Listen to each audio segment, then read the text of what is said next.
वक्त को तब मैं तेरी रफ्तार कहा करता था। वक्त को तब मैं तेरी रफ्तार कहा करता था, जब तेरे प्यार को ही प्यार कहा करता था।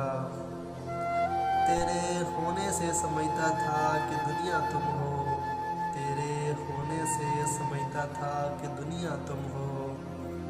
वैसे दुनिया को मैं बेकार कहा करता था। तब मैं बिछड़े हुए लोगों पे भी हंस देता था। तब मैं बिछड़े हुए लोगों पे भी हंस देता था। तब मैं उनको भी गुनहगार कहा करता था। तुमसे बिछड़ा हूँ तो रोया हूँ वगरना कल तक। तुमसे बिछड़ा हूँ तो रोया हूँ वगरना कल तक। रोने वालों को मैं फनकार कहा करता था। हम शक्ल है या वही है मेरा दुश्मन देखो। हम शक्ल है या वही है मेरा दुश्मन देखो। ऐसे एक शख्स को मैं यार कहा करता था। ये दुनिया